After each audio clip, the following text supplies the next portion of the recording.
Hey everybody, welcome back to episode 8 of Corona Trials.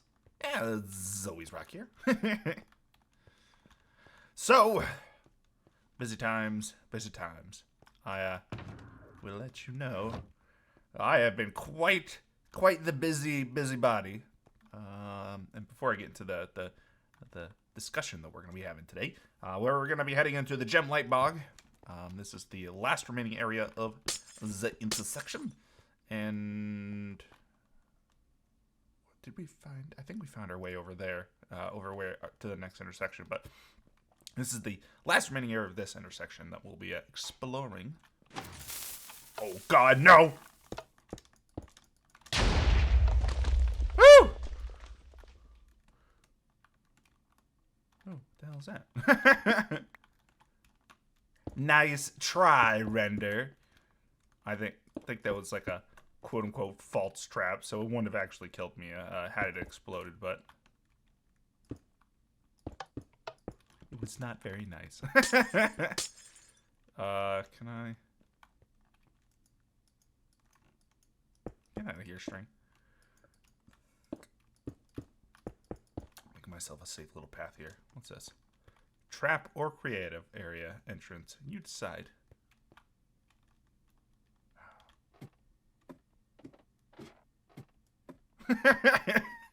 Am I gonna get booby trapped? Okay, hold on. I have some ladders. I can fix this. There we go. There we go. Okay, so as I was saying, I've been quite the busybody. Working on Monumental as a whole. So much stuff to do. So very much stuff to do. Been working on a lot of stuff, especially with regards to plugins. We're currently, we've switched over a lot of priorities. Switched over a lot of priorities to prioritize the, oh boy.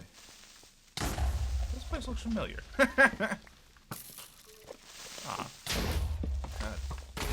We switched over a lot of the priorities. Wait a minute. I've been here. I think. It looks very familiar. Zombie.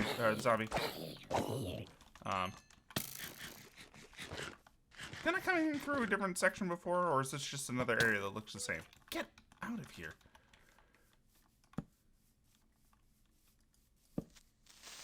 Boy. This looks very familiar. Has it just been that long? Has it just been that long since I played? It's been a while.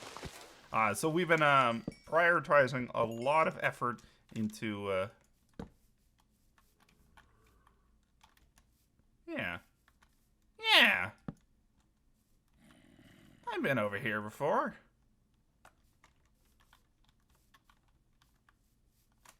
I thought I was going crazy.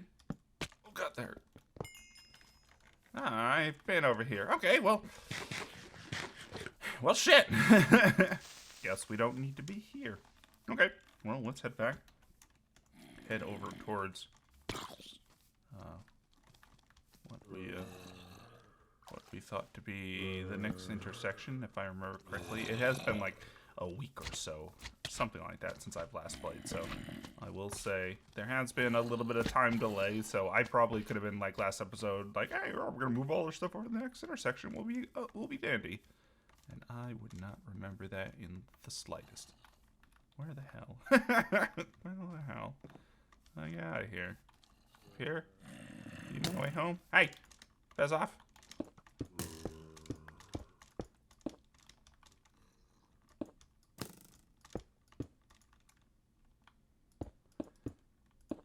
Or maybe there's a second layer to this, and the second layer has a different wool than the first layer. That would be trippy as shit.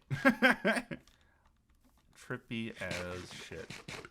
That would be the first time I've seen something like that in a CTM. Come on.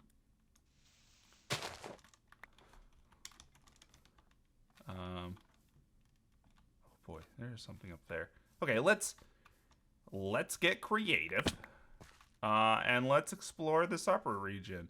Maybe this is a separate section of the region. It just happens to share the same area as the first part.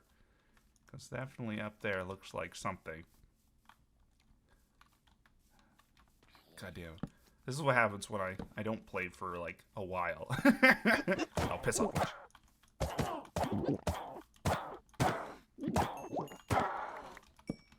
That's what happens when I don't play for a while. I completely forget where the hell we are.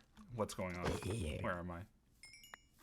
This is what happens when I do all this work on Monumenta. I forget where the hell I am.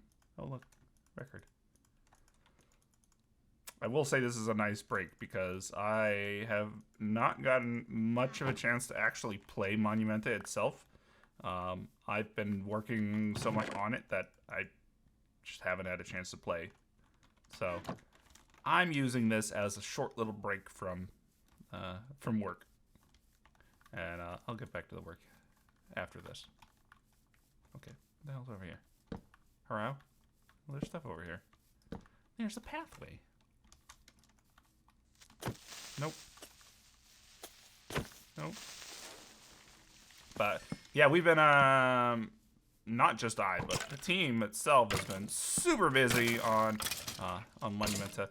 We've been redesigning a whole bunch of stuff. We've been fixing a lot of bugs. We've been doing a ridiculous amount of behind the scenes work that probably not a lot of the people who actually get to see or know about. Oh boy. And yeah, we've been woo. Oh god, that could have been dangerous. Been doing a lot of behind the scenes work on Monumenta, and overall it seems to be paying off. A lot of people are really enjoying the project so far. We've even gotten some, or at least a bigger CTM name playing the project already. For those of you who aren't part of the Discord, or haven't seen the stream that was done earlier, well, today as Wednesday, we actually had Zisto. We had sent out we extended. Oh god, you're fast. We extended a kind hand out towards Zisto, as he was, well, not was, but is definitely a CTM player. Realistically, one of the earliest CTM players. Oh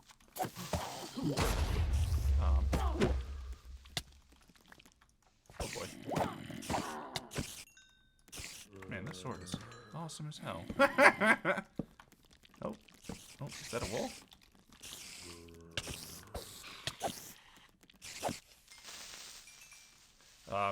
I think technically the first CTM player, outside of Vex, or at least one of the, if not the first, one of the earliest CTM players. So we extended a hand out to him, invited him to the server. He accepted and joined on Tuesday, and he has played probably like 6 hours of it already, and seems to be having fun. I mean, given that he's actually still playing on the server, seems to be a decent indicator that he's. Oh boy. Had to get so golden without deep. I'll do that in a second. You're new. No, you're not. I've seen you before. So we got a mine over here. I know you had friends before in previous areas where you had a lapis skull guy. But yeah, Ziso seems to be enjoying the server so far, which is fantastic news for us. Oh, you have got some gold friends. Oh well. So overall, fantastic news for the server. We are going to continue our development on the server, increase performance. That's kind of one of the bigger problems that we're seeing ourselves and getting feedback from the community about, is that we do have a bit of a lag on the server, which is unfortunate, but definitely something we already know about, and we are working fervently. I think that's the right word. We are working very, very, very, very, very hard on trying to resolve. We have a number of efforts in place to reduce lag on the grand scale of things. So, for example, is that a gold block I saw? It is some gold blocks. Okay. So, for example, we have quite a number of armor stands / potential armor stands in the city. So, for example, we have 200 apartments. Each of those apartments we're using an armor stand for some form of activation. So the big thing with armor stands is that they require not that they require, but they are ticking entities as well. So every tick, there's 20, for those of you who don't know, there's 20 ticks in a second. So 20 times a second, those armor stands were doing stuff.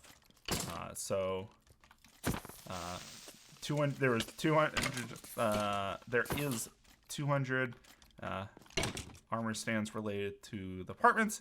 The plots currently have upwards of 5 armor stands related to them. We are using a small little system that we put in place to kind of a monument in lieu of not a proper monument currently. I know we have technically a proper monument, but we're kind of working on that still. We had a temporary monument that is attached to each plot that when people add plots, they can have they'll have the little mini monument that's associated with it. So each plot potentially has 5 armor stands, and there can be 200 plots, I believe. So that's another upwards of 1,000 armor stands. So you can kind of see how all of these plots add up pretty quickly over time. Or all these armor stands add up pretty quickly over time. So one of the big issues that we're seeing with the server is entity ticking was definitely a problem. Much like I said, upwards of 1,000 plus armor stands in the capital, which the capital is always loaded because there's almost... Oh, God. Wow! Because the capital is pretty much almost always loaded. I don't think there's almost always someone at the capital, so that means there's almost never a point where it's not loaded, meaning it's always going to have entity. The armor stands are always going to be ticking, causing performance issues in general. So that was one of the first big things that we're working on to increase server performance. The second being the command blocks. We have a shitload of command blocks around the server overall. A lot of them are ticking and doing like @A's. For the less command block efficient people, @A's is essentially, it means it targets all players. And that gets exponentially more expensive the more players there are. So if there's 30 players, an @A is going to potentially run a command at 30 players. If there's 50 players, it's going to potentially run a command at 50 players. However, for each command block, it also makes it moored. So if you have 2 command blocks that are targeting all players, it's if there's 30 players, it runs the command against 60 people. If there's 50 players, it runs against 100 people, and you can see how that could potentially get potentially overrun this server with busy work. So we are working on transitioning as much as we can of our commands, command block stuff over to plugins. And I should really get this right here. We do a couple bits and bobs and pieces of lighting before something pops out, touches us in a very unfriendly way. Okay, good. So yeah, the more people on the server, the more exponential the loss of performance is on a project like this. So that's the second bit of performance stuff we're working on. Okay, I think that's the right pick. It's our food. There's a bow. The third bit of performance work that we're doing, we have 3 primary right now. So the third bit of performance work that we're working on is a bungee cord style server setup. So for those of you who are unfamiliar with bungee cord is pretty much any major server cluster server out there takes advantage of bungee cord. So stuff like Hypixel and I think Hypixel. I'll go with Hypixel because this is probably the most well-known. Stuff like Hypixel pretty readily takes advantage of bungee cord. And it takes advantage of it in the sense that it allows you to kind of cluster servers together. It pretty much like allows you to push people from one server to another without them having to disconnect and reconnect to another server. So it essentially will allow us to say right now the server there's only one server and it's broken up into it's actually not broken up into anything, but it would or will allow us to break up the server into clusters so that certain things don't affect other things. So it's gonna probably sounds confusing from my initial description right now, but the gist of it is it's going to allow us to break out stuff like the tutorial and stuff like the white wool dungeon, stuff like the orange wool dungeon, stuff like the region. We'll be able to break them out into their own separate servers. So the white wool dungeon cluster, we have like 50 instances of white wool right now, but like for example, at least initially, the white wool dungeon cluster we can break out into its own separate server, and then when people enter the white wool dungeon, bungee cord will just transition them over from white wool over towards that server, which will save a lot of, or pretty much increase performance, because then one server isn't going to be affected by the other. So the ideal plan is that we're going to break out all the different chunks of stuff into their own servers, and then overall increase performance on the grand scale of everything, because then, you know, for example, right now we have some issues where people entering the dungeons causes a little bit of lag.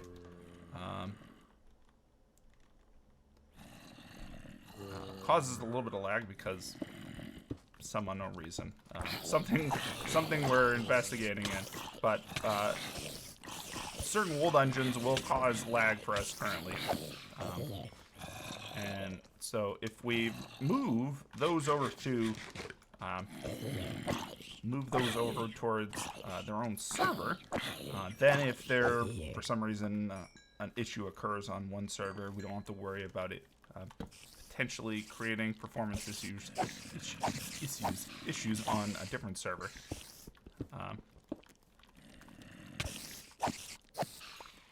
Kind of a damn spiders. Kind of a grand scale kind of thing. Ideally, I think our initial plan is to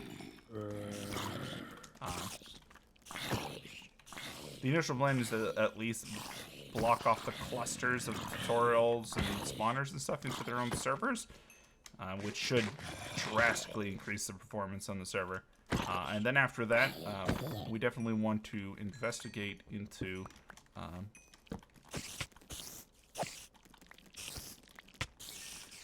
god, Spider, stop it. I just want to talk. I just want to talk. After that, we would love to investigate into setting up the server to be able to handle oh, that looked like a gay spider. We would love for the server to be able to handle dynamic. Oh boy,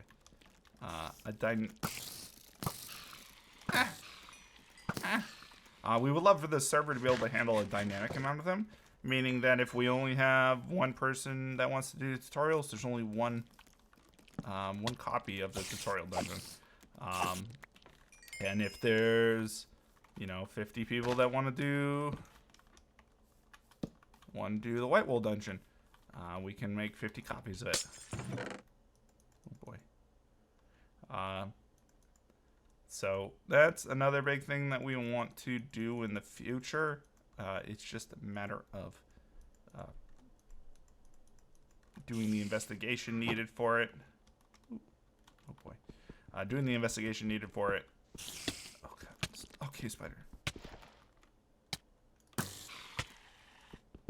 And actually getting the implementation into place.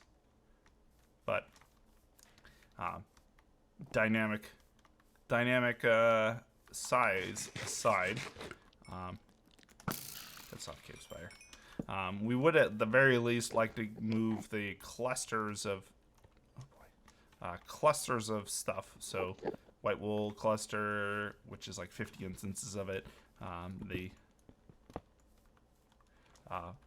White Wool, Orange Wool, Magenta Wool, etc. tutorials. We want to move those clusters over to their own servers so that, and on the grand macro scale of things, each server should be rather independent and not cause performance issues for the other. That's the big scale thing, because as I think I mentioned earlier, one of the big things that we're seeing is certain dungeons are causing lag spikes on the server. So if we can move them off onto their own server, it should reduce lag on the main region, which is the primary thing we're seeing a lot of it on. Well, we're seeing it on the dungeons too, but if presumably the dungeons are causing the issue, then separating them should help both the main region and the dungeon. We'll see. Lots of plans in motion, though. We're doing a lot of work to try to. Okay, there's our ladder. We're doing a lot of work to try to optimize the server, increase performance where we can, and such. Okay. Well, I expect that this is just something extra that doesn't lead me to a wool. We'll see.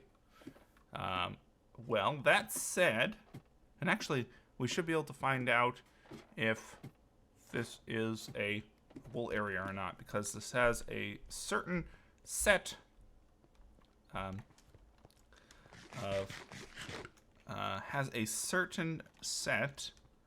of emerald count. It's 12 and 13, and we should be able to see the color of the wool at the monument.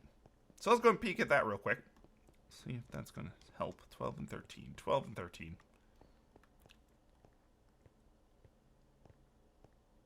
So have we done this area before? The nice thing about the Emerald Monument is it kind of shows you the color of the wool that area is, so you can kind of get a general idea. Ooh. I don't know why I'm yawning. I'm not tired. Or maybe I am. Maybe I need a nap. Who knows? Okay, so 12 and 13. 12 and 13 is... This looks like green. Is this green?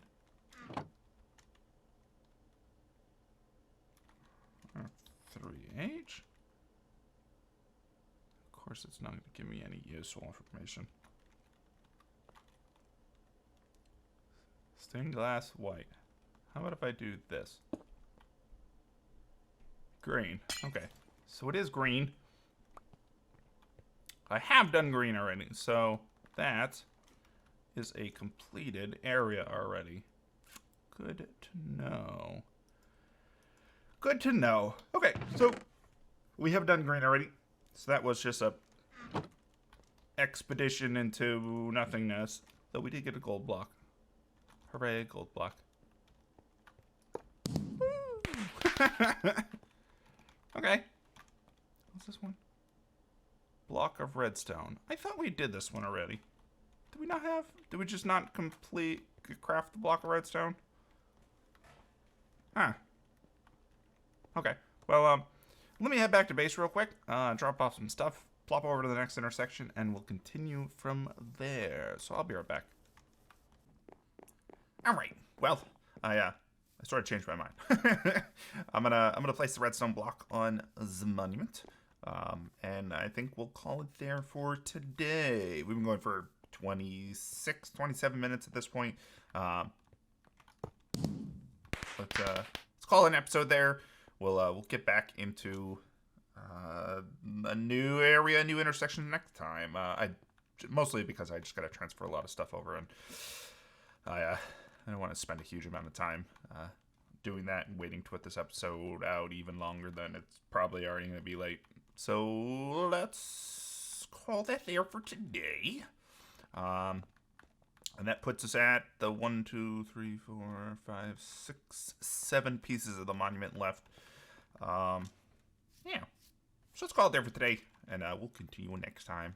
So that's going to do it, everyone. Thanks for joining, as always. I'll catch you all next time. Bye. And it's actually... No, okay. There's no armor box under here.